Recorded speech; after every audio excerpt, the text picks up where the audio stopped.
enjoyable light study took about 2 hours to complete, and I've sped up to 15 minutes. Sit back and enjoy.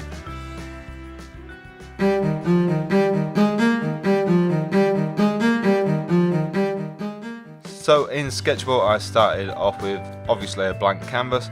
I had this little sketch in my notebook, and yeah, it was just a rough scribble that pretty much just looks like this. But I decided to open up Sketchable while I was just resting in bed one evening and just see where it took me.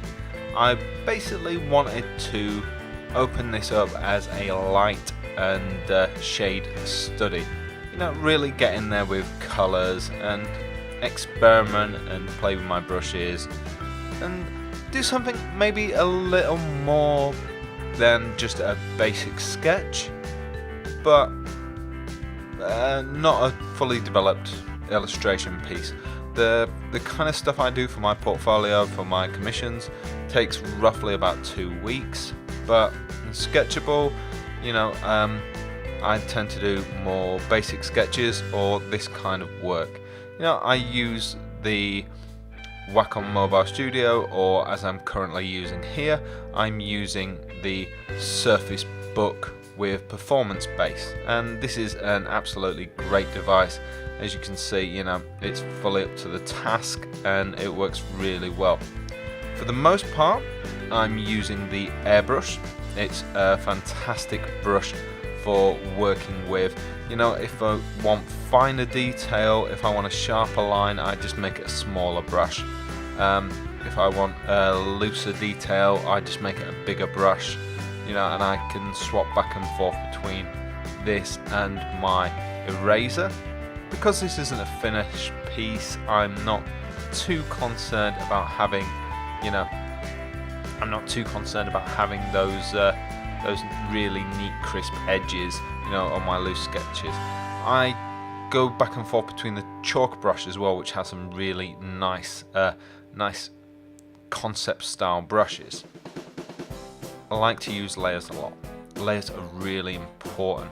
If you're looking at a new element to a piece, if you're not sure, if you're maybe a little concerned about adding something or changing something, and you're not 100% sure whether that's going to work or not, try a new layer. I know there are a lot of artists out there who don't use layers. On a commissioned piece, I might go up to 200 or 300 layers, and that sounds bizarre and over the top to some people, but it really comes down to, are you nervous about using, you know, a particular thing? Is it a new element? Say these goggles. I might do this on a whole new layer. Now this character only takes up, you know, about 3 or 4 layers. But if this was an actual piece, you know, I could draw his head on one layer, his hat on another layer, the goggles on another layer. The goggles themselves could take 10 layers. You know, it just depends how nervous I am feeling about, you know, drawing those. And I'll admit it, even a professional illustrator gets very nervous about drawing specific things. You know, you have to practice a lot to keep up your skill level. And everybody gets asked to draw something that they are not particularly used to drawing. You know, one thing is that I like to go out of my way to draw things that I'm not used to drawing. It's a bad artist that just draws the same thing over and over and over again. You have to go out of your way to draw new things that you're not used to. You know, I haven't drawn a skier in a very long time. And that's one of the reasons I'm drawing one right now, because, you know, I'm thinking about this and thinking, what exactly are the dynamics here?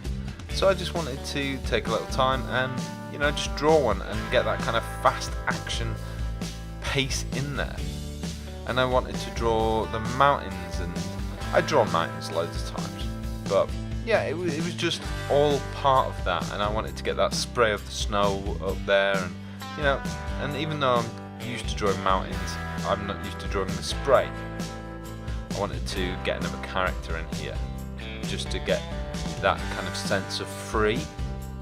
So I've got the skier, I've got the mountains, so I thought I'd get that third element. It's always nice to have a third element, so I thought I'd get that other skier in. He's maybe a bit too cartoonish at this point. I'll spend a lot of time kind of later on in this video trying to slightly correct that. So I don't think I ever get happy with this guy, but I do get happier with this guy.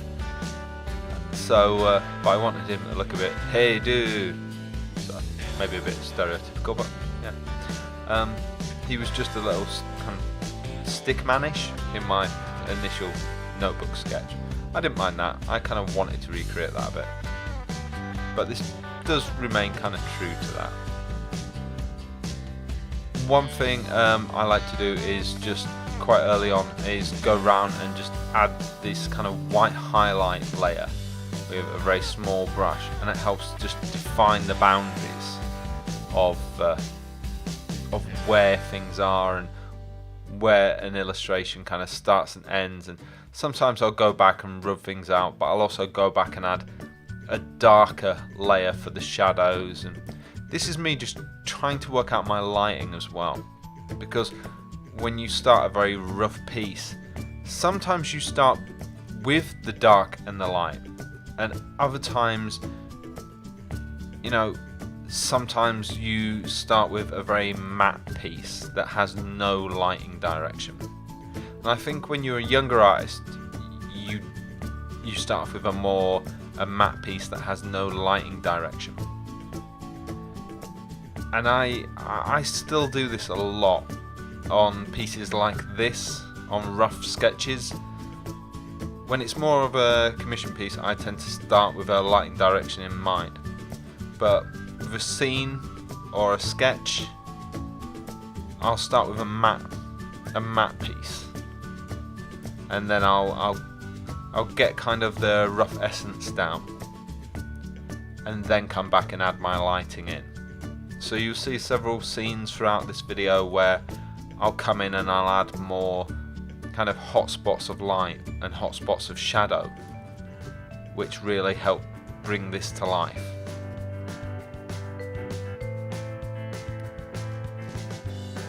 Now, I started off working with one layer for the skier, one layer for the mountains, one layer for the little guy in the background.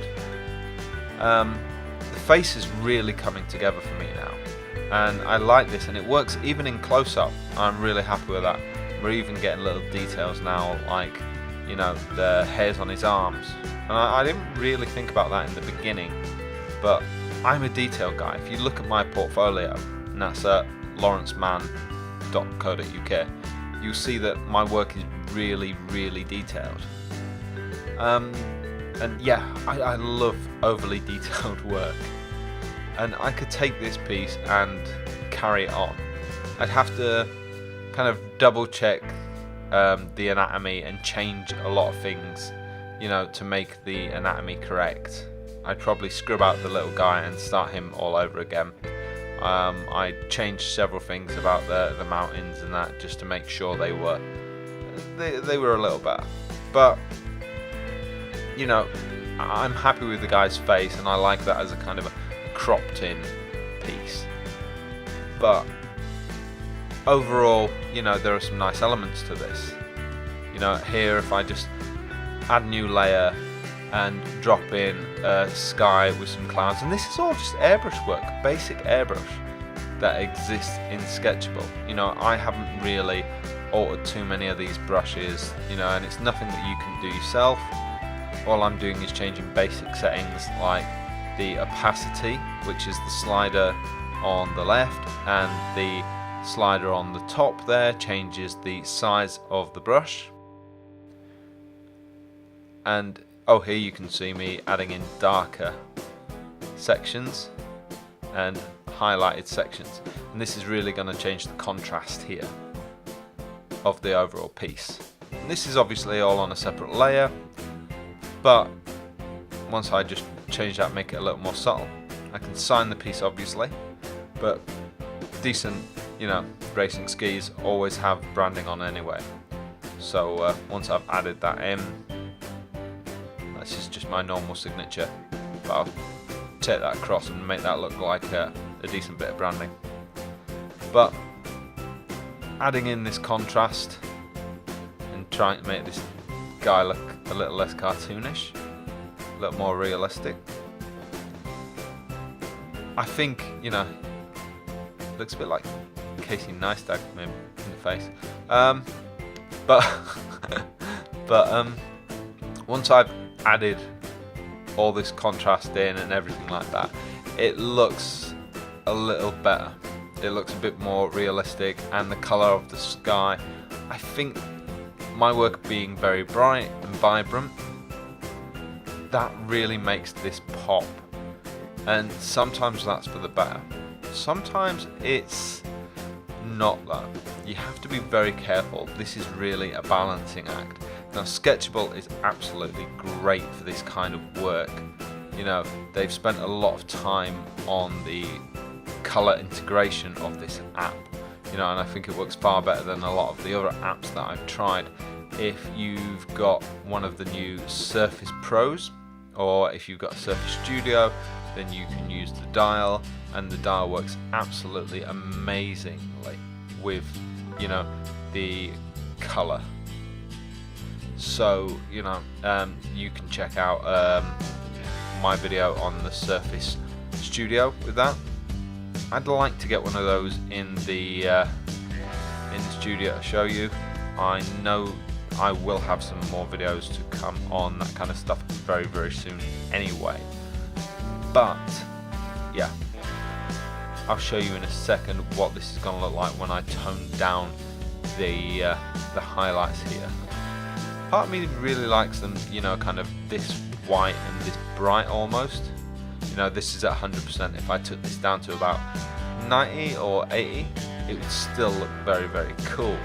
I'm using the kind of cheese grater brush here on the eraser, and that looks cool.